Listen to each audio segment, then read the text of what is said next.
Icky, icky, icky, chapang, zoop. Remember when we first met John McClane? Argyle picked him up from the plane and took him down the Nakatomi Tower at the Christmas party. And the terrorists were overzealous, but it was sweet when they killed Ellis. And with a little help from Alan, John McClane kicked ass. Welcome back to Chat the Movies, the podcast where we answer the question, were the movies we loved when we were growing up really that good? Have you ever caught yourself thinking, why don't they make movies like they used to?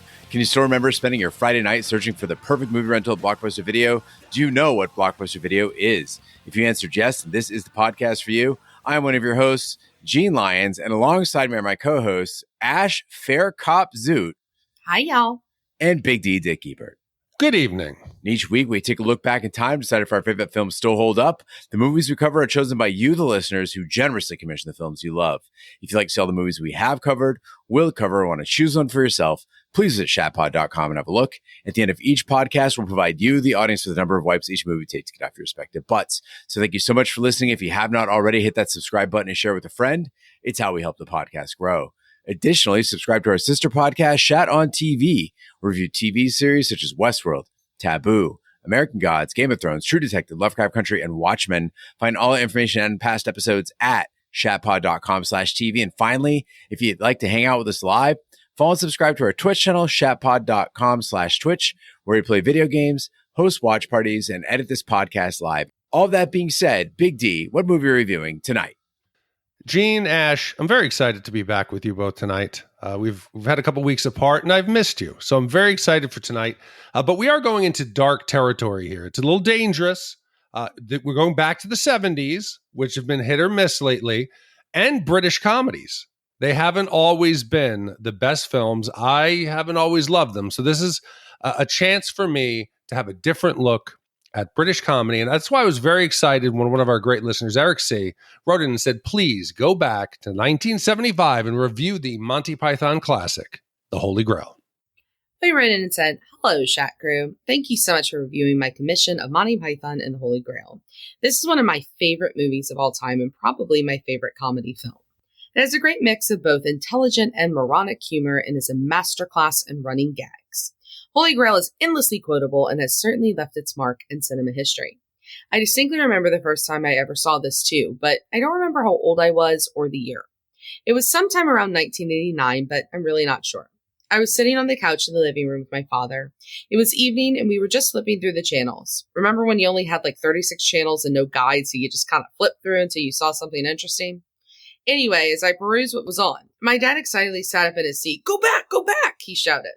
I went back down a few channels until he giddily said to stop. It was the French taunting scene, so the movie was already well underway. We watched the rest of the movie, and I swear I almost pissed my pants laughing several times.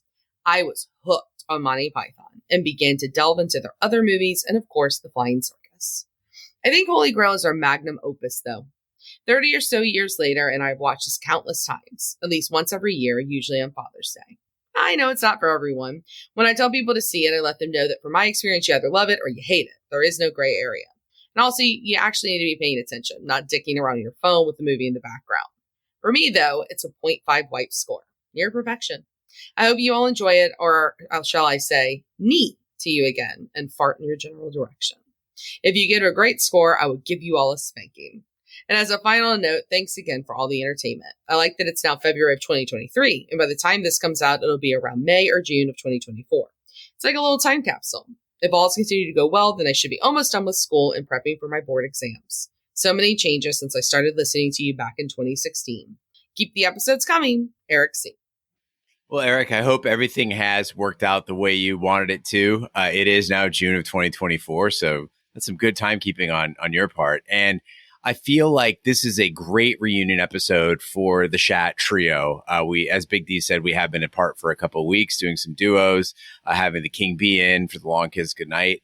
And I was so glad to know that everyone's able to make it for tonight, mainly because I think we'll have some very differing views on Monty Python and the Holy Grail.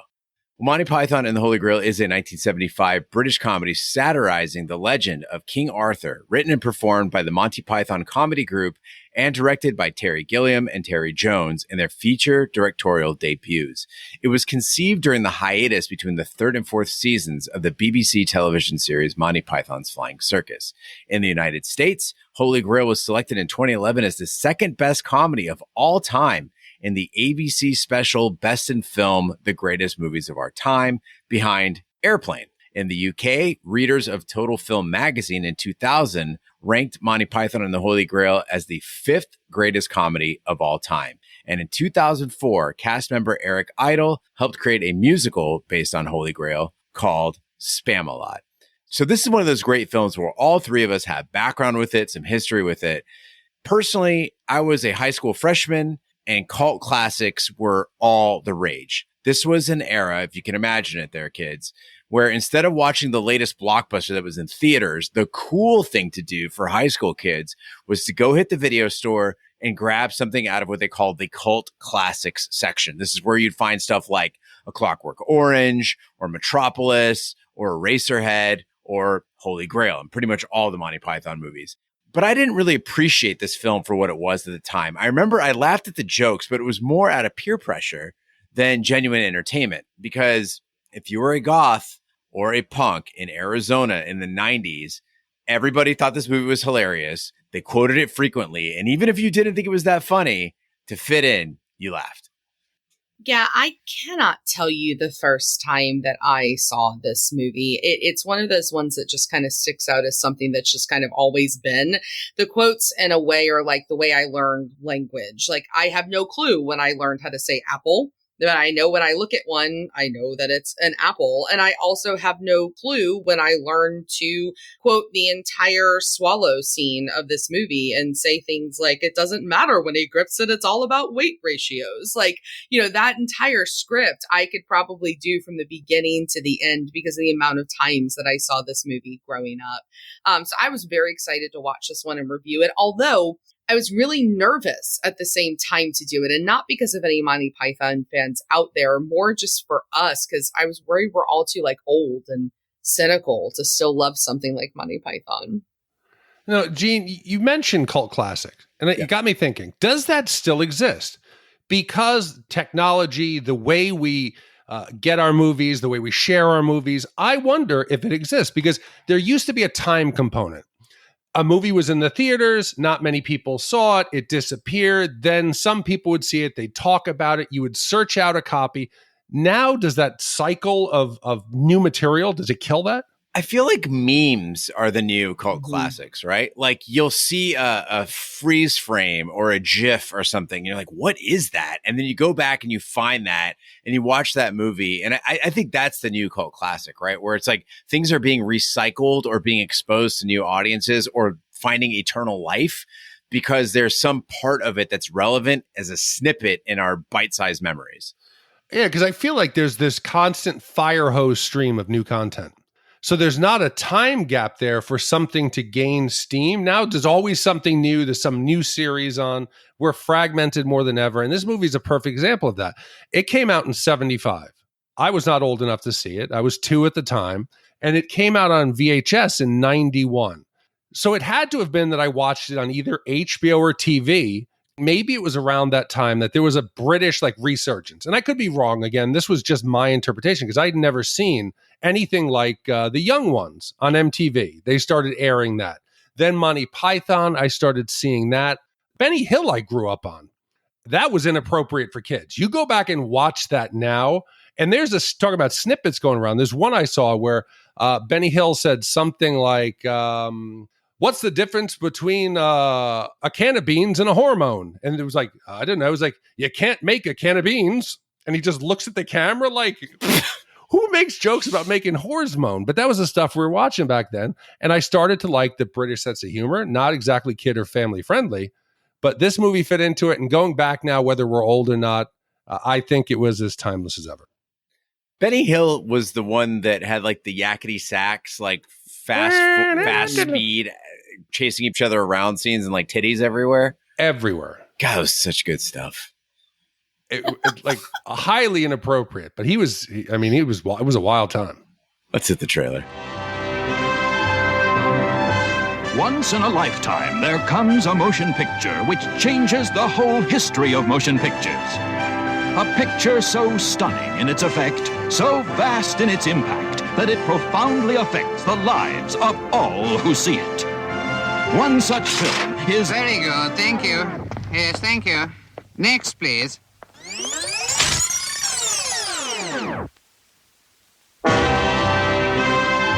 Once in a lifetime, there comes a motion picture which changes the whole history of motion pictures.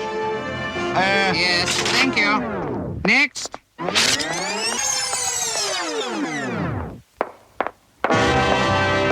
Once in a lifetime! Go away. What? Next. What's wrong with my voice? My voice is all right, my brain is wrong. 有时候，有一部电影可以把整个电影的历史起了改变。 That's more like it. 库鲁萨瓦的《Seven Samurai》就是这样的一部电影，还有《Ivan the Terrible》，其余的都是平常的电影，像《Herbie Rides Again》、《La Notte》和《Monty Python and the Holy Grail》。Monty Python and the Holy Grail 有许多滑稽的。 If you do not open this door, we shall take this castle by force.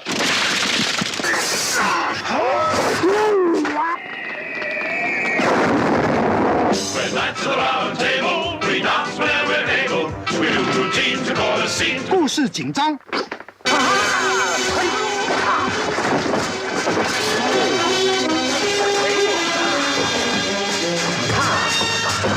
One day, lad, all this will be yours. What, the curtains? 还有一些不花许多钱的危险账面。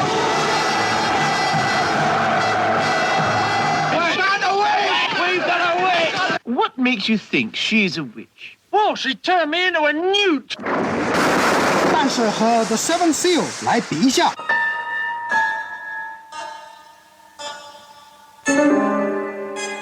这部电影就非常幼稚。 No. 所以，如果您是一个知识界记的小家伙，您也喜欢傻笑什么事，也不能更糟。Monty Python and the Holy Grail， 看完了，来这里吃便饭。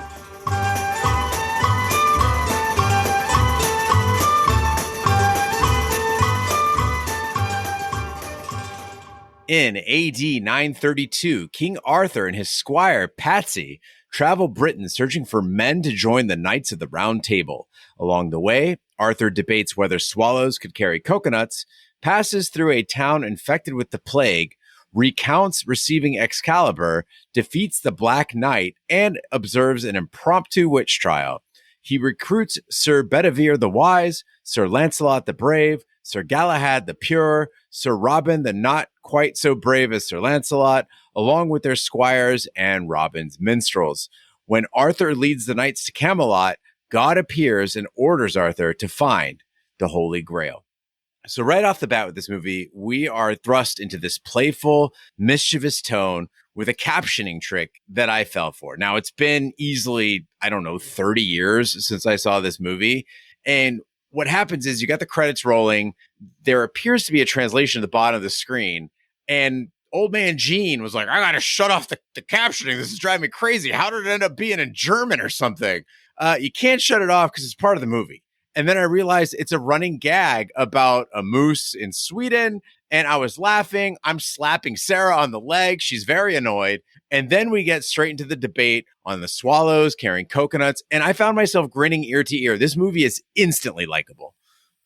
I think it's really interesting that you start here because this is when I got nervous because I watched the beginning credits and it just drove me nuts. Like, I just didn't think it was funny at all. It reminds me of like Mel Brooks when like he'll do the thing like in Robin Hood Men in Tights, the names come up on the roofs of the peasants and they're like, leave us alone, Mel Brooks. Like, I'm like, it's very groany, but then you immediately transition into the coconuts and the swallows, and that absolutely grinning ear to ear. But the credit part, meh.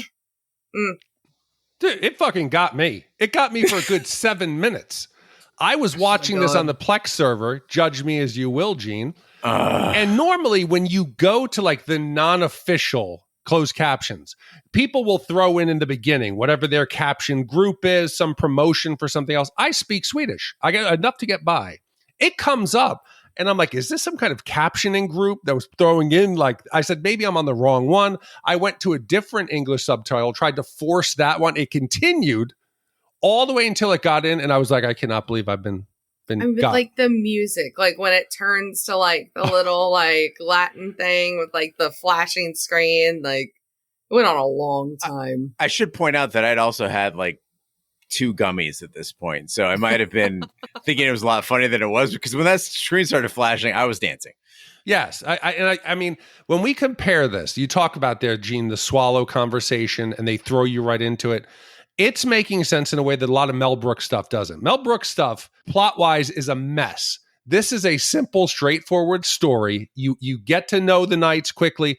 It starts going, and they tie that stupid swallow conversation into the end in a way that Mel Brooks never could. Well, yeah, and I think that that's the thing about this movie is that whether you like the credits or you dislike them, because we're going to get into it, that you can like some parts, you can dislike some other parts, but the sum of its parts is really smart and really, really self-aware. And, you know, this movie did not have a giant budget, and so many films today like try to hide it. They try to hide that there's not a giant budget because they want us to all review it and be like, wow, can you believe they did this on $2 million?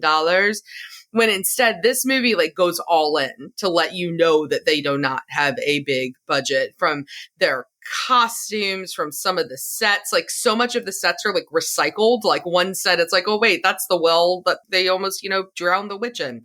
I think that all of those things make it really, really charming. But better than that, they don't try to hide it within the gags themselves. And one of my favorite examples of that is like the very famous coconut piece, because the scene opens and it's so Middle Ages, and it's this beautiful forest, and it's all smoky and foggy, and you can hear the clopping of the horse, and you know that he's coming, and then all of a sudden they break into frame, and it's a dude who's like doing the galloping motion himself with someone behind him just doing the coconuts, like clapping them together to make it sound like a horse. And even though I knew the reveal was coming, even though I knew that it's coconuts, like the reveal works every single time. This is one gag that doesn't get old.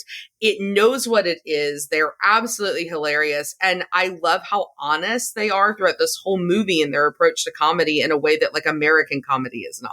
It's one of those cases. You don't have the money for horses.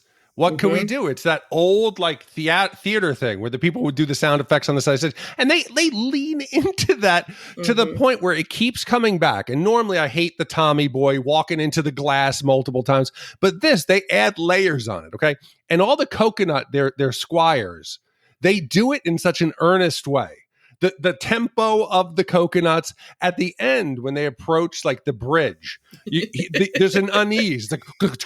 He's like, sire, the horses are nervous. And you can hear it in the clacking. It's so good. This might be the first time I've seen a movie where they committed to a gag so hard that it became like in-world truth. Like the commit was so absolute that after a while, I became conditioned to thinking it was perfectly normal. Like I stopped thinking about it being a joke, and that was just like, this is the conveyance in this world. It's a man with coconuts following you around. Because there were no horses. No one had a horse. It wasn't just these guys. All the other like carriages and stuff you saw were getting pulled by people. And I don't know if not having the budget makes a movie better. I don't think in a lot of cases it does, but in some comedies it can. It forces you to make better decisions. When you focus on every dollar and you got to make it count, as you said, this was like a small budget. This was like £175,000. And they got financing from some famous people, 8 investors, Led Zeppelin, Pink Floyd, Jethro Tull, Ian Anderson, the Holy Grail's producer, Michael White, Tim Rice, and then a couple record companies that release some of the Monty Python albums. When you talk about limited resources, yes, they got to do the coconuts. The ending scene, it's abrupt because they couldn't actually afford to do a big battle. Everyone there was cast and crew, friends and family who were out there. And it worked. From Tim the Enchanter, John Cleese, up on an actual mountain. One side, it was a sheer cliff. The other side, it would have seriously injured him. He almost fell off a couple times, but they did it because who else? We don't have a stunt man. Throw John Cleese up there with some explosions. Or the rabbit. If you had 30 times the budget, this movie I don't think could be any funnier. I think it works because they were forced to be smart with what they did. And you got to think about how ahead of its time it was as well, because this is a style of comedy that's like very popular now, right? It's like, oh, the great sorcerer. Many call me Tim. You know, like that's it. That is a very 2024 kind of joke being made in 1975 because they knew if they tried to make a real looking enchanter, a real looking sorcerer or magician or battle sequence, it was going to look terrible. So why bother? And even that, John Cleese didn't remember his character's name. So he just threw out Tim and they couldn't reshoot it. So they said, let's go with it. If you had the money, you reshoot that and we don't get Tim the Enchanter. Now, we've thrown around a lot of names, but of all the characters in Holy Grail, Sir Bedivere is by far my favorite. Like, this guy deserves to be put above and beyond every other character in this film. He's played by Terry Jones, who also directed the film and happened to be a medieval historian. But he's considered the wise scientist of the group. And I loved how everyone like marveled at his intellect while he kept introducing increasingly absurd theories about like witches needing to outweigh ducks and the earth being banana shaped. And I was recently listening to a podcast about the Brandeis Brief, in which an attorney argued for women's workers' protections. So you're like, oh, he's like, you know, very social justice warrior here. But he was doing it based on studies that showed women were weaker due to having more water in their blood. Oh and God. As I've studied history throughout my life, whether it was in school or personally or watching documentaries or anything, one of my favorite concepts, one of the most amusing components of history is how like quote unquote science got things horribly wrong. And I love that about this character Bedivere, because if you listen to his logic, it like oddly sounds like it's going to reach a conclusion that makes sense. And then it goes horribly off the rails. Yeah, and everybody in world is trying to follow along with it. Great character. And when we meet him, did you pick up instantaneously when the camera cuts to him? He has a swallow with a piece of rope tied to a coconut. He immediately abandons it. The camera doesn't linger on it. He puts it away. And I love that each of the members of the round table have their own little quirk. He's wearing that like face mask, that like guard. You can see clearly through it. Yet every chance he he nervously, like his tick is to lift up his face guard and be like, I want to see, sire. And his fucking mustache is so long, it's hanging out of it. It's brilliant. Oh, it's so good. So good. Well, Arthur and his knights arrive at a castle occupied by French soldiers who claim to have the Grail and taunt the Britons, driving them back with a barrage of barnyard animals. Bedivere concocts a plan to sneak in using a Trojan rabbit, but forgets to tell the others to hide inside it. After Arthur decides the knights should go on their separate ways to search for the Holy Grail, a modern-day historian is killed by an unknown knight on horseback, triggering a police investigation. So you mentioned in the introduction to this about how this became a musical Spam-A-Lot. And I'll be very honest, I'm not a huge fan of the musical, but it makes a lot of sense that it became a musical, because some of the best parts of this movie are, for me, the musical interludes. It's what I remember the most when I was a kid. It's what we used to sing all the time. And I think it's what sets Monty Python apart in a lot of ways from like so many other comedy troupes of its time. And their songs are kind of the bomb, right? Like the Knights of the Round Table, that shit gets stuck in your head. We're Knights of the Round Table, we're able, right? Like, it's such a great introduction to what's gonna come. And one of my favorite moments in this entire movie happens during that song where it's just these little details, right? So you got these guys and they're high stepping and like the beats going and everybody is like rocking out. And then the music completely cuts out and you go to the guy who's hanging from his arms being tortured and he's just as trying to clap with his arms together.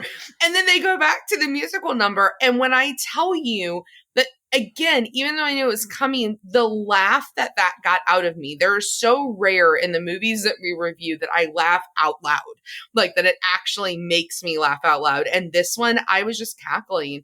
And then add to that the song of, Sir Robin ran away with like the bard that's following him. I didn't. Throughout the entire forest. You've got this incredible soundtrack to comedy that's unlike anything that came after this. But musical numbers are diversive. I'm not a fan of them. I don't like them. I like Monty Python, and they address it in film. Yes, they're good at it. Yes, they're funny, but they know, hey, some people don't like it. So they fight off that princess song. Every time he starts to sing, no. They tell people, no, not yet. That's enough. Then we finally get to, he's going to tell. They're addressing the fact, yes, how annoying musics are, and they keep the get on with it. So they're so self-aware, they're so funny, and their timing is impeccable. But the best part about that whole scene is how earnest the son is. Like the son that's going to break into song, and he's just like, he looks off, like, and takes that deep breath, and then it's like, nope. Like, I mean, it's just, come on, it's amazing. I don't disagree with anything you guys just said, and I don't want to bring the party down, but let's be real. The Sir Robin storyline, Ash, you referenced Sir Robin. I felt like that was a real bust. Like once the crew parts ways, you get varying degrees of quality. And the gist of the joke, for people who haven't seen the movie in a while or haven't seen it at all, he's heralded as being brave, but then he runs away from a fight and they sing about it. I feel like for all the genius in this film, there were some big whiffs, and this character and his tale, they just didn't need to exist. Like, did he bring anything to this film? Well, I mean, right. The gag, though, is like the bard, right? That the bard always sings like of the great legends, and now he's singing the truth of this guy. I think it's hilarious. But let's talk about everything that happened before this. Yeah. Like, this is like, it was like we were running along, and then it was just kind of like a, okay moment. Like, it was a joke I kind of felt bad for. Right, but we also have to keep in mind, we talked about this, Gene, with Airplane, that it's a machine gun of jokes. The theatrical release had 527 jokes, including just 42 in the opening credits. That's on average one joke every 10.5 seconds. They're not all going to hit, but they didn't keep coming back to it. It's not like at the end, they're like, Sir Robin ran away. You get it right after that, and I was okay with it. They're not all going to be gems. I can see what you're saying there. And the other thing I always have to remind myself is anytime we're looking at something that's of this vintage, right? 1975, early 80s, or something like that, part of it might feel old or corny to us because so many movies rip it off after, right? And you always have to remind yourself of that. Like at the time, like Big T, like the farts in Blazing Saddles, at the time, nobody had farted, right? On screen. And so they're audibly. And so in that case, yeah, I think there's a case to be made for the fact that they might have pioneered a lot of this comedy. Right. And this is what I think so many movies just don't get enough credit for. Today I brought my son to the re-release of the extended edition of The Two Towers, Lord of the Rings, The Two Towers. It was in theaters, and he's watched the movies at home with me before, but he's never seen it on the big screen. And so here we are, and like the ring wraiths come up, and and they're riding on the big, wyvern looking thing. Yeah, the Nazgul. And he looks at me and he goes, Mom, they ripped off a Dementor. And I said, oh, no. Harry Potter ripped off the Dementor from this, right? And we had this whole conversation about derivative. And I think that's the problem. Maybe that's why cult classics don't exist anymore, is because there's nothing fucking new and everything is just recycled from this time period. Now who's bringing down the party? Well, no, that's why we have an 80s, 90s podcast. So, True. Nobody's going to be brought down by that. They're going to be nodding in their cars like these youngins. Well, Arthur and Bedivere are given directions by an old man and encounter the knights who say, "Ni," And Sir Robin avoids a fight with a three-headed knight by running away while the heads are arguing amongst themselves. Sir Galahad is led to Castle Anthrax, occupied exclusively by young women who wish to be punished, but he is unwillingly rescued by Lancelot. Lancelot receives an arrow-shot note from Swamp Castle, storms the castle, and slaughters several members of the wedding party, only to discover the note is from a prince. So in a lot of the films we've done lately, the comedies, I find myself enjoying the straight men. The performance that works for me is when you have someone being very serious in a ridiculous situation. Arthur, he is invested in this quest. He believes it. He wants to be the king of the Britons. He's running around, and everyone he runs into responds to him with complete, just an utter indifference. They don't care about him, that he's the king. They don't care about his quest. You talked about the swallow discussion outside the castle. Everywhere he goes and he tries to convince people, hey, I'm on a quest. And they just go off, ignore him, and start having some in-depth, deep conversation. He runs into some of the peasants, and the dialogue starts with a banter that quickly turns from like something that could be just background nonsense into very serious conversations between them about what makes a good leader. And he gets a bit pissed, and they start talking about what a good leader does, how a good leader assumes power. And it is a smart conversation that is just going on with Arthur being upset that no one's listening to him. And it's smart dialogue that made me go and look at these guys. These guys aren't just a normal group of comedians. These were some very, very smart guys. They all met at either Oxford or Cambridge. So it makes sense that their conversations would be something far and above what you would expect from a traditional comedy. Big D, I would have hoped in the years that we were doing this podcast together that I would have rubbed off on you just a little bit, but your capitalist colors are showing. I cannot believe that you referred to the anarcho-syndicalists as peasants. Okay. They're not peasants. They're serfs. You know, Ash called them peasants. Anarcho-syndicalists. I called the ones in Robin Hood Men in Tights. Yeah, peasants. That's different. These are anarcho-syndicalists. They clearly share their political views and their organizational views. But beside that, it is important to note just how different this sort of comedy is from the Mel Brooks filmology. I mean, we've referenced it before, and I hope people aren't offended by this comparison, but these really are, there are some parallels between these types of movies, between Mel Brooks movies and the Monty Python movies. And I started to really think about what that key difference is. And I think what it is, and I might be wrong here, and please, if you disagree, call in or write in at host@shatpod.com.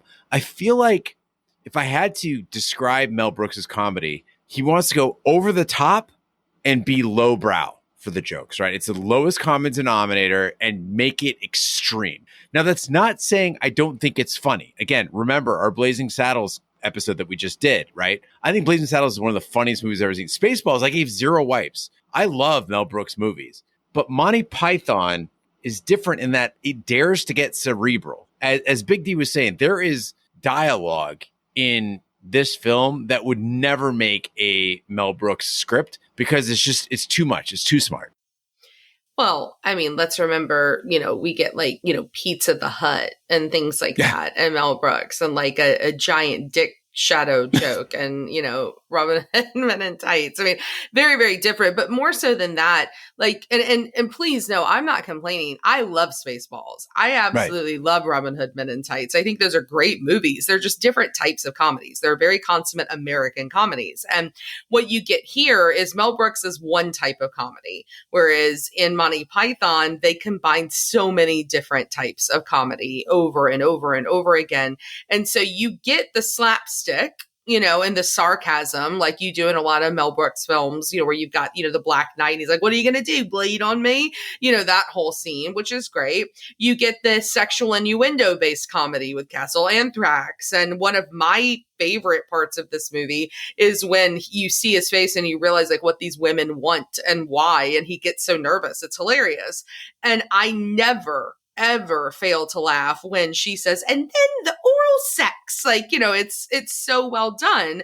And I think that a lot of modern comedy is just one thing. It is the sexual innuendo comedy. It is the slapstick comedy. It is the highbrow comedy. Whereas here it's like everything kind of rolled into one. And like you said, Big D, like, I think they're like geniuses. I mean, what other movie takes us from a dance number to an animated segue where guys playing trumpets shove it in their ass. Yep. It multi-talented, and you got to pay attention because even the cutscenes are hiding some great little pieces of comedy. So I was trying to figure out at this point, I'm really enjoying the movie, but at the same time, I hadn't watched it, as I said, in about 30 years. I had a negative impression of Monty Python and the Holy Grail in my mind to the point where I wouldn't watch it again. And I was like, why is that? And it started to crystallize by the time we reached Knights Who Say Ni. I think the reason I've been soured over the years on Holy Grail was similar to my feelings on Doctor Who, right? My impression of Monty Python has been clouded by the fan base because the Monty Python fan base, these are people who they quote the movie out of context. They like to be like, "We are the Knights Who Say Ni." And okay, why are you saying that? Like, we're on a fucking road trip. Shut the fuck up, right? Or they'll be like, "Oh, can a swallow carry a coconut?" I'm like, "Yeah, dude. We're at work right now, and I don't really care." They quote the movie out of context, and then they focus on the dumbest parts. Okay, the dumbest parts of Monty Python and the Holy Grail are the Black Knight, the Knights Who Say Ni, saying, "I got better," which everybody loves to fucking quote. These are not the things that I appreciated when I was watching this movie. The things that are great about the Holy Grail is the prolonged debates about odd details, the commitment to running gags like the coconuts, their nerdiness of the dialogues, or if you guys want to call it the intelligence of the dialogue, right? And then absolutely dragging the French. Like, that's what makes this movie great, not that other shit. Just want to make sure our fan base understands that there are some of us who truly do respect Doctor Who and do not share Jean's opinion on that. So to take a moment to respect the Whovians, including myself in the room, I think, though, what you're talking about, though, is why this movie works for such a wide audience, is because for those people who are those scenes, that those are their favorite, this movie is there for them in that way. If you like obvious comedy like that, then there's parts where, like, you know, you can like the obvious comedy. If you like the cerebral comedy, there's parts where you can like the cerebral comedy. Like, I think it's why it is a movie that I can watch with everyone in my family and everybody like gets something out of it, which again is like super, super rare. And I don't know. I think the Knights Who Say Ni, I mean, they still make me laugh. It's like they took the BBC office and the NBC office and they just made it one big office of a movie. But it was strange because it's been now probably at least 30-something years since I've seen this. But in my mind somewhere was the icky, icky, icky, chipang, zoop, and the shrubberies. That's the shit you remember. But I agree, Gene, that's not the funny stuff. The funny stuff are the scenes that you just surprise you out of nowhere. What? What did I say? No, that was great. No, I think it surprised me. Like, we get to the point now where the knights practice that before we recorded? No, where the knights have all split up and we're getting their individual searches. We get a chance to see them. We get to see Robin's a coward, and we get to Lancelot. I did not remember any of this Lancelot scene. He comes in and he rides in. He's going to save the day because he gets his squire, his horse is shot by the note. Hey, come rescue me. He thinks it's a maiden in distress. He's going to get up there. 2 guards sitting outside of the castle sharing an apple. And they go, "Hey, what's that?" And the camera pans to the distance. You hear the coconuts with some dramatic music. Lancelot's galloping, goes back to the guys eating the apple, goes back to Lancelot. He's making no distance gained. They do this about 4 times until finally one of the guards goes, "Hey," Lancelot comes in and just butchers the guards. He goes in, butchers an entire wedding party, kills the bride's father, sticks a sword through his head, kicks the bride in the chest. All right. This turns into a massacre. There's women's bloody dresses everywhere until he realizes, oh, I'm sorry. I've misunderstood the situation. And he tries to apologize. It just struck me. I was like, how did I not remember this? This is what I'm talking about. Lancelot is so much better than shit like Sir Robin and the Knights Who Say Ni. Lancelot is basically me if Westworld were a real thing, right? He's the reason why I play video games on the easiest setting possible. I just want to go in and fuck shit up and not care. It's absolutely amazing. And this was the hardest I laughed the entire movie. He's just butchering everyone. And as you said, Big D, the words you just said, I want everyone to sit and ponder that. Kicked the bride in the chest. 1975 comedy. It's good. Arthur and his knights regroup and are joined by Brother Maynard, his monk brethren, and 3 new knights, Bors, Gawain, and Ector. They meet Tim the Enchanter, who directs them to a cave guarded by a rabbit. Underestimating it, the knights attack, but the rabbit easily kills Bors, Gawain, and Ector. Arthur uses the holy hand grenade of Antioch to destroy the creature. Inside the cave, they find an inscription from Joseph of Arimathea directing them to Castle Arg. An animated cave monster devours Brother Maynard, but Arthur and the knights escape after the animator unexpectedly suffers a fatal heart attack. So a lot of times when I'm watching these movies, or we're watching a rewatch for Shat the Movies, and we talk about, I wish I could remember how this played in the theater when we didn't know whether it was a reveal of, Vader is really Luke's father. What was it like in the theater? Spoiler alert. So I wanted to do an experiment here, okay? Because we get the killer rabbits, and I wanted to see how would this work for a first-time viewer. So my family, we are proud guardians of a white rabbit named Marshmallow. He was a stray who came into our yard, came into our lives a year ago, and he is great. And when we get to the part here where they start talking about the foul beast, I call in Emma, and I said, "Hey Emma, come here, come watch this." I said, "There's a rabbit in the movie." She goes, "Okay." So she comes and sit down, and right about when they call Tim the manky Scott Git, because he's saying, "Oh, it's got teeth and it's a foul beast." Emma's like looking. She's like, "Oh, that's so cute." The rabbit just lunges and flies on a wire, whatever the cheap budget trick they did, gets in the throat. The blood is shooting. It's one of the most famous, if not the funniest scene in the theater. Emma was shocked. She was horrified. She said, "I cannot believe that happened." And I said, "Emma, come here, stay. She's going to get the rest of them." It was unpredictable. It was unexpected. And it reinforced the absurdity and the unpredictable nature of Monty Python's. She was not a fan, but she was surprised. I take back everything I said before about your parenting. You are not overprotective. You're not overbearing. You are not eating the shit out of your daughter's ass. You are a reckless and sadistic father, Big D. I videotaped it also. also. Appropriate? Why don't you just show her missing in action? That's next on the playlist. I videotaped it. We could share it on social media. It's me filming Emma's reaction to the rabbit slaughter. Oh, jeez. Speaking of the rabbit, I know you brought in the Brazilian cat. Yes. Has there been fireworks between these two creatures? No. They're both very happy to be living with us now. Both were out in the wild, made wise choices. They lay on the rug together. They are good friends. Yes, rabbit and cat can coexist. Wow. There's hope for peace in the world. Yeah. There's hope. Well, I think that one of the more interesting pieces as we get through the latter parts of this movie is the immense breaking of that fourth wall. And lots of movies since this one have broken the fourth wall. They've involved the audience, but I'm not sure anyone since has done it quite as well as they do it here. First you get these incredible interludes with the dead historian. And I love that they are so quick.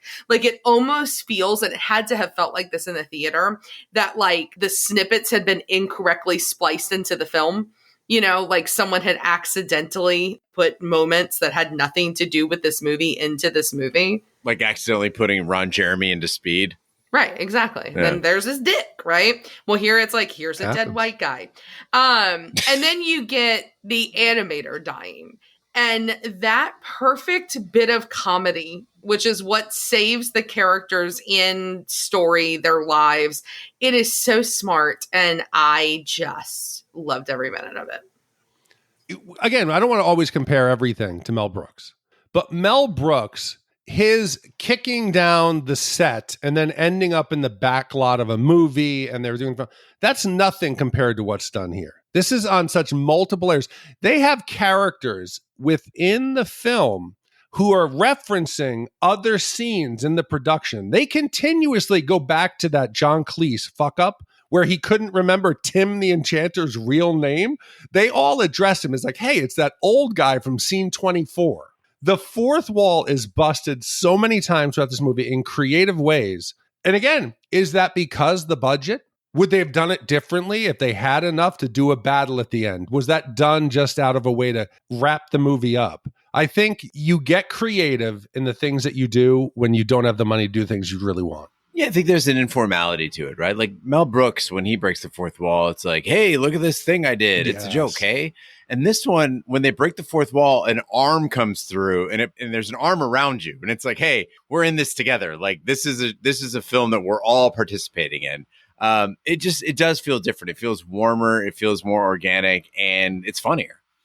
Well, the knights approach the Bridge of Death, where the bridge keeper demands they answer 3 questions or else be cast into the Gorge of Eternal Peril. Arthur and Bedivere cannot find Lancelot, unaware that he's been arrested by police investigating the historian's death. The pair reach Castle Arg, but find it occupied by the French soldiers from earlier in the film. The knights summon an army and prepare to assault the castle, but the police arrive, arrest Arthur and Bedivere for the murder of the historian, and break the camera, abruptly ending the film. So sadly, guys, I gotta say, and I know this is gonna be an unpopular opinion, all the enthusiasm that I had in the first 15, 20, 30 minutes of the film, it was waning by the time we reached the Bridge of Death. Maybe it was the gummies wearing off. I don't know. But by itself, the bridge scene, it's kind of funny. Like they ask some of the guys super easy questions, other guys really tough questions, and then the tables are turned, by the bridge keeper. I get it. It's funny, but it's surrounded on both sides with some really slow action. At this point, these jokes that they've committed to almost feel recycled, and there was like aimless wandering. It felt like they were just throwing anything at the wall at this point and seeing what would stick. I was shocked at this point to find that we were just 80 minutes into the film. Now, granted, it's 80 out of 90, but the point being is that I felt like I'd been stuck in this film at this point for hours, and I really wanted out. I'm surprised by that because I was still really loving it. I think that the vignettes that it had kept the movie moving along like at a really clipped, like nice pace. And then when you add in this incredibly abrupt ending, I think that the pacing winds up being really brilliant. I can't imagine sitting in the movie theater. Nobody's talking about this on social media. Nobody's telling you, to expect like a surprise ending. And then this happens. Like it had to be almost like disconcerting at first. And then I can imagine that everybody just started laughing like so loudly around that entire theater. And because of that, I think that the end winds up like they stick the landing, let's say. Yeah. The only thing I can think that felt a little like redundant was the black beast, I think they called him, after the rabbit. They were in the same cave. You didn't need the two of them, but I understand the idea of let's have the animator have a heart attack. Let's introduce him.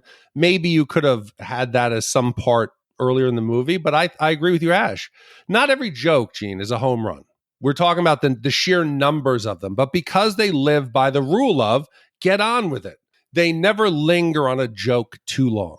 It's there, it's thrown out. And I said earlier on that they're going to tie in the conversation about the laden weight and the lift capacity of a European or African swallow pays off here in the, well, what kind of swallow? I don't know. And that's it. And it gets on. It moves on. I did not hold it against them. I found that the sheer number that worked outweighed the number that didn't. And the pacing of it allowed you, if it wasn't to your liking, just clear out your palate and get ready for the next one. Big D, which film do you think had the more abrupt ending? Monty Python and the Holy Grail or Ordinary People? I'm already blanking on Ordinary People. How the fuck did that? She packs her bags and leaves and says, oh, there's no leaves in the yard today. That's Donald right. Sutherland, Timothy Hutton sitting on a deck. Well, believe it or not, that one I felt more optimistic about. I think they're going to have a much better life now that mom is gone and is not going to be there passively aggressively ruining their lives. Here, a couple of guys are going to jail for killing the historian. But no, I saw this one coming. I saw this end coming again, maybe because I knew it. But I felt more optimistic about this than Mary Tyler Moore. Gosh, now I feel like there might be some sort of hidden story in Monty Python and the Holy Grail where you can watch it as a mystery, a murder mystery, and figure out who it was that killed the historian. Or how they killed him. Well, it was a sword. They seem to know. No, I mean, but like how, it was Arthur. Well, it's because they keep like following the path Not of Arthur. them. Yeah. They hear Tim the Enchanter blowing stuff up, so the police follow that sound. Then there's each additional like little nugget which helps the police, but the police seem to know exactly who it was. Who did they arrest at the end? They only arrested 2 people. 3 people. Mm-hmm. Arthur, Bedivere, and Lancelot. I'm going to guess it's Bedivere because Bedivere prides himself on being the intelligent guy. He's the smartest man in the room. And the historian can prove his theories wrong. But the night that was going by I thought he was in green and yellow. Oh, could have been in disguise, though. yes. Oh. Yeah, his pride got in the way. Tell Cersei it was me. All right, now's the time of the podcast where we give our Shat score for Monty Python and the Holy Grail. Shat score is our way of telling you how many wipes this movie takes to get our respective butts. 0 wipes is a perfect score. It is spanking and oral sex. 5 wipes is an absolute disaster of a film. It is being turned into a newt. Big D, let's start with you. I'm going to be honest. I was not optimistic on my last few reviews of British comedies, but this shocked me. I loved it. I smiled throughout. I thought it was funny. I thought it was groundbreaking for the time, the smart writing. I really, really enjoyed it. I got to go half a wipe. It wasn't perfect, but for the amount of money they spent, how historically relevant this is in what they say, the number 2 comedy. What was this rated, Gene? It is renowned. It is for all these years later to still be so funny. Half a wipe. I don't know. I was really nervous when we first started watching it, and I absolutely loved it on rewatch. I think it's funny. I don't think it's perfect. I think there are definitely some jokes that don't land. I think some parts of it are silly and not a fun way. But overall, it is so significantly better than average. I'm giving it a solid 1 wipe. There were moments in this film that made me laugh out loud, admittedly. We haven't even talked about fish et lavage, like one of the funniest fucking things. But the problem was you could tell this was a film made by people who were experts in television, right? And one of the things I was fascinated to learn as I was kind of studying up for Monty Python and the Holy Grail is that more people in America, at least, know Monty Python from the films than from the TV series. But I really do feel like they have a television sensibility, and it gave me a lot of Saturday Night Live vibes, right? Where it's like you're going to have an hour of entertainment, and some of it's going to hit and some of it's not. Not all the sketches are going to be great. And that lack of cohesiveness and the fact that there were so many misses in the latter half of the film made me think that this is sort of on a whole as a film, as a in the cinema, this is slightly below average as a film. Lots of funny bits, but the whole was not greater than its parts. So I'm going to go 3 wipes on this. So, Gene, that now gives us a 1.66 repeating wipe score for Monty Python and the Holy Grail. That makes this slightly worse than Return to Oz, Risky Business, and Leon the Professional, and slightly better than Crush Groove, Indiana Jones and Temple of Doom, and Halloween Part 4. Well, I mean, better than Crush Groove. I think the system works. I mean, there's other ones in there. I mean, it's high up there, but I think it deserves it. I think the clear, strong thing about the way we do these scores is that overwhelmingly, the cast of Shat the Movies believe this is a high quality film. 1 wipe and a half wipe. And so my 3 wipes, not really a spoiler. We're sitting just below Ash's score, and I think that's fair. And if I am correct, this isn't even the highest rated of the Monty Python films. Life of Brian, I believe, is this is way better than Life of Brian.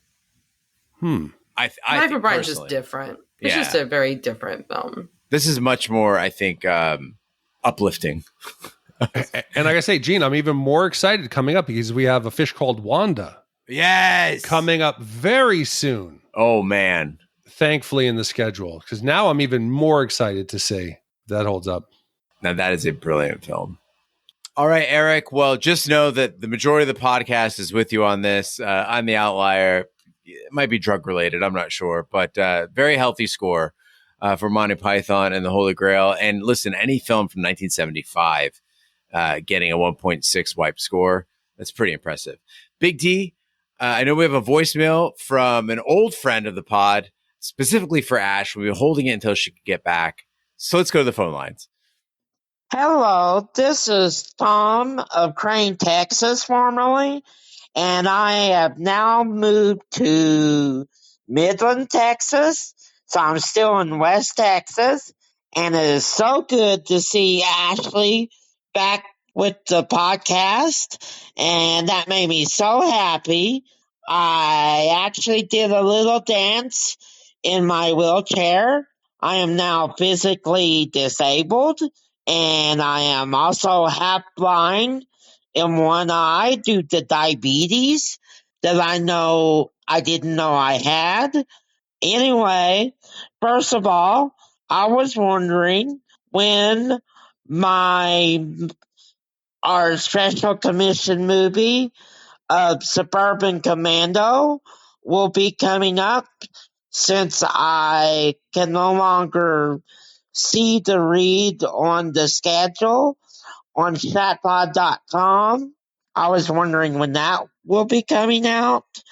And I also was wondering if we could special commission another movie that came out in October 5th, 2001, and the film is entitled Joyride, starring Steve Zahn and Paul Walker and Lily Sobieski.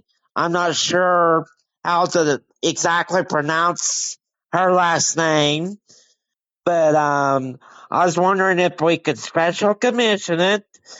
It was a really special situation in to my heart, so I was wondering if we could do that. And for Gene, I know you don't like to do movies in the 2000s, but that movie has a old car in it. They're in most of the time. And CBs, which is from the 70s and 80s. Yeah. And every kid that grew up in the Midwest had one in their vehicle. And I was wondering if we could do that and special commission that, and let me know when Suburban Commando podcast should be coming out. Thank you very much. Bye. Well, Tom, it's so great to hear from you again, and hope things are going well in Midland, Texas. So a couple of things. One, Suburban Commando, we do have it on the list, have not set a date for it, and we are pretty much overdue because I think you commissioned that back in 2022, and it was paid for by the thoughtful and generous listeners of Chat the Movies on a live stream. So I say, why don't we do it as a live stream as well? So we have Invictus coming up this month, and we can get Suburban Commando set for a later date. We'll give you an exact one in an upcoming pod where we let you know exactly when we're going to record it live. And then in addition to that, as far as Joyride goes, maybe during the Suburban Commando pod, we could do that one as a fundraiser. And if we can get enough people to chip in, we'll throw Joyride in as well and get that one scheduled for you. What do you think of that, Big D? I think that works. Cool. Well, and let me just say thank you so much, Tom. I appreciate all your kind words. I appreciate your dance. I'm, glad to be here. I mean, it's so interesting, like how time works, because I started listening to you guys in 2017, and then I joined you guys for the first time in 2020, well, like late 2019, 2020. And then I remember so much of the pandemic, like all of us were, so involved in each other's lives. Like I wouldn't have made it without chat. Like I would have been so depressed without it, without the community we created that Tom, you were a part of. And it's just nuts. Like, wow, that was 4 fucking years ago. Like that's just insane because it feels like it was yesterday, right? But it wasn't. And so thank you so much for calling in. And I hope you're enjoying Midland. Midland's it's a good city. And Tom, I want to say, if you could see our reactions when your voice comes on and the joy that we get from hearing you and the getting to know you over the years, it is great to hear your voice again. Sorry to hear about the diabetes. Sorry that snuck up on you, and sorry you're in the wheelchair. But again, it's what I think is great about the podcast. Tom, I don't know if there was any other way in our lives that we would have met each other or that we would have gotten to the joy you've brought me, Tom, just from your little your little story about what everything's going on. It's. I feel lucky to have the listeners like you in our lives. So I thank you for listening and the support, and everybody out there who's part of the Shat community. All right, Tom. So keep listening. We'll get you an exact date for Suburban Commando, which I'm super excited about watching because Hulk Hogan in an action flick is exactly everything I want from this podcast. We don't have any Hulk Hogan yet. No. We also don't have any Michael Douglas. Yeah, I find that hard to believe. That's just shocking. This is wrong. And also, I've never seen the two of them in the same place at the same time. So just saying. But thank you so much, Tom, for your call. If you'd like to leave us a voicemail, please go to shatpod.com, use the SpeakPipe feature, let us know what you're thinking. We also have an email this week from Mark P., who has a question about an upcoming commission. Evening, Chat Crew. It's time for me to commission after being a committed listener for some time. And these are the options he gives us. Over the Top, George Romero's Day of the Dead, or Demolition Man. Hope to hear from you soon. That comes from Mark P. So, Mark, we've already done Demolition Man, and you can catch that at shatpod.com. As far as Day of the Dead goes, that's an interesting one because Day of the Dead is of course, a follow-up to Dawn of the Dead and Night of the Living Dead. But that same lineage gave us Return of the Living Dead, which we'll be doing on the podcast very soon, possibly next week. So I'd be up for that. Did we do Over the Top yet? Of course we did. Okay. Of course. Yeah, we did that one. Of course. That's where shit. Yeah, where Hawk is running cross country. He's got to go get his son. Get back to his. No, I know what the fuck Over the Top is. I don't remember recording it. Yes, we did. But Day of the Dead, I would love it. That's where Bob. It's introduced to the intelligent zombie. I mean, listen, the zombies in Return of the Living Dead are pretty fucking intelligent. Mm-hmm. They're using like complex machinery. Because they've returned. Yeah, one of them uses a radio. Send more paramedics. Come on, these are some pretty advanced zombies. Yeah, you got nothing else to do. Anyway, Mark, Day of the Dead. It sounds like if you want it, it's yours. Big D. Yeah, oh, hell yes, zombies, yes. All right, that's it for voicemail and email this week. If you have an email for us, you can write us host@shatpod.com. Big D, what do we have coming up next week? Gene, next week, when Foreman Frank shows new employee Freddie a secret military experiment in a supply warehouse, the two klutzes accidentally release a gas that reanimates corpses into flesh-eating zombies. As the epidemic spreads throughout Louisville, Kentucky, and the creatures satisfy their hunger in a gory, outlandish way, Frank and Freddie fight to survive with the help of their boss and a mysterious mortician, commissioned by Kevin E.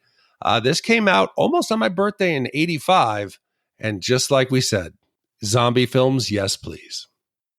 Well, thank you, Kevin and Eric, for your commissions. Thank you to all the commissioners who make this podcast possible.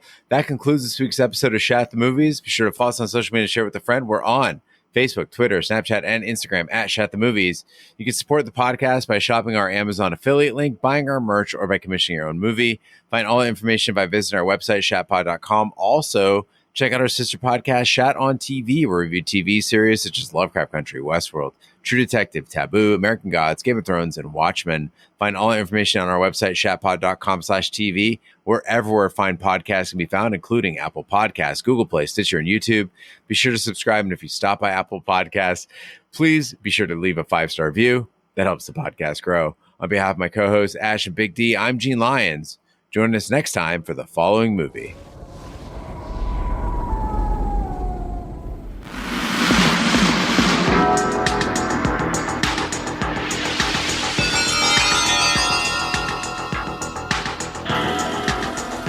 In the dark of the night, something strange is going on.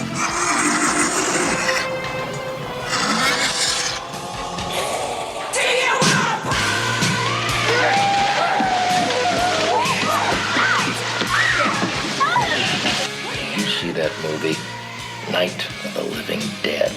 Sure. They ship those bodies. Well, say hello. The dead have risen from the grave. Mister, there's 100 of those things out there. How many did you say? 100. And now the question is, how do we get them back into the ground?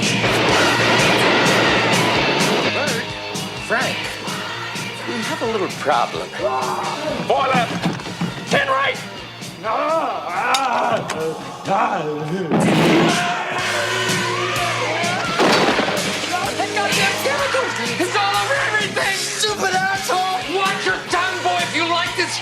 like this job! More brains!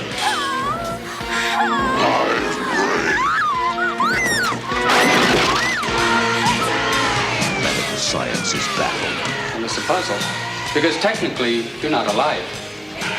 Why do you eat people? Not people. Brains. How do you kill something that's already dead? Well, how do I know, Fred? I don't know. Let me think. It's not a bad question, Bert. In that movie, they destroyed the brain to kill him. Is that what they did? The brains, right. Brains. Brain! The brain! I hit the brain! Oh!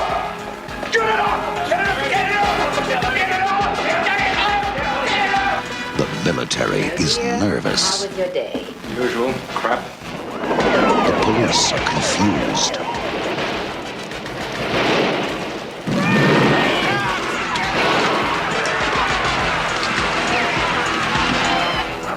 Send more cops. It worked in the movie! Well, it ain't working now. Read the movie line! It's not a bad question, Bert. It's not a bad question, Bert. It's not a bad question, Bert. The return of the living dead. Parts that make the whole. You don't have to like all the parts, but the whole is incredibly. I cannot say the whole is self-aware. That sounds Yeah, terrible. it is.